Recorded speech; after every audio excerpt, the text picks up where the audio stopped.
Hello kids, this is Bharti Jaiswal teaching you English grammar.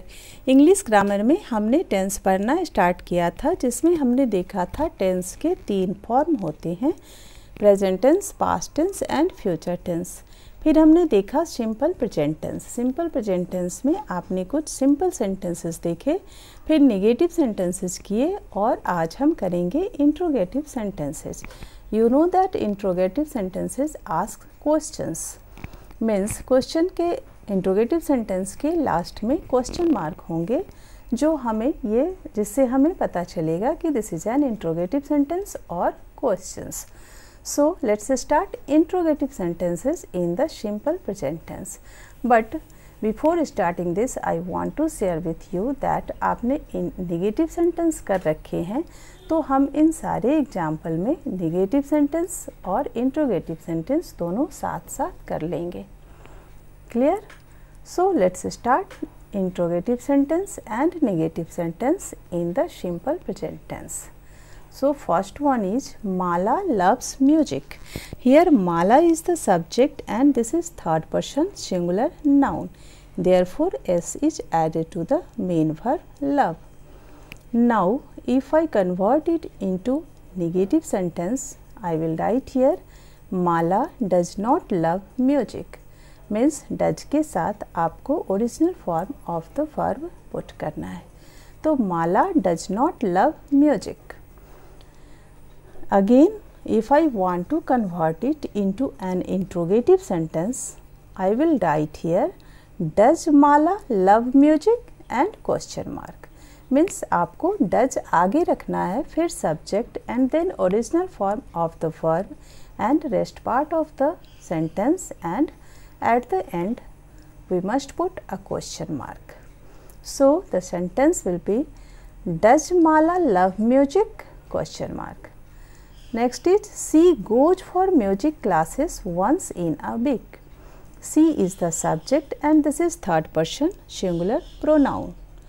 She goes for music classes once in a week. Negative sentence होगा she does not go for music classes once in a week and full stop.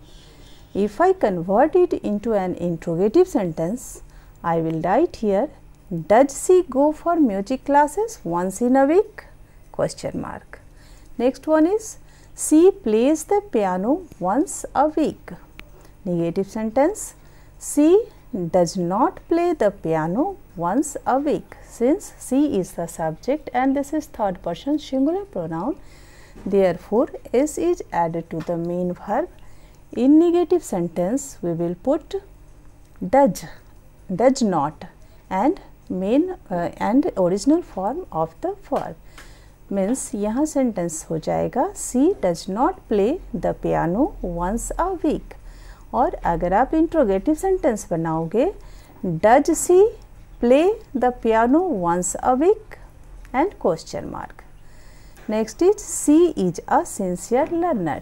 यहाँ पे main verb नहीं दिया है, helping verb दे रखा है, तो simple है, हम इंट्रोगेटिव सेंटेंस में हेल्पिंग वर्ब को ही आगे रखेंगे. मीन्स इंट्रोगेटिव सेंटेंस हो जाएगा is she a sincere learner and question mark.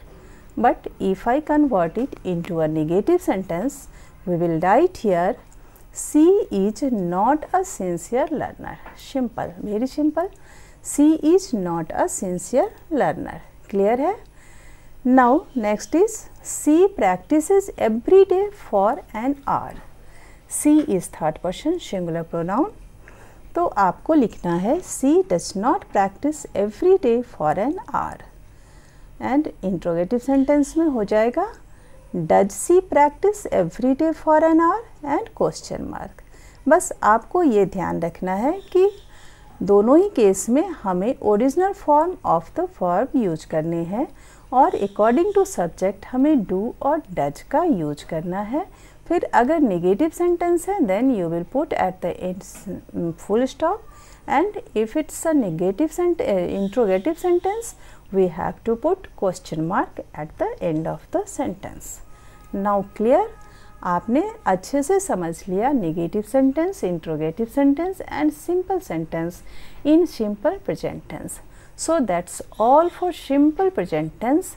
In my next video, I will start present continuous tense. So that's all for today. Thank you.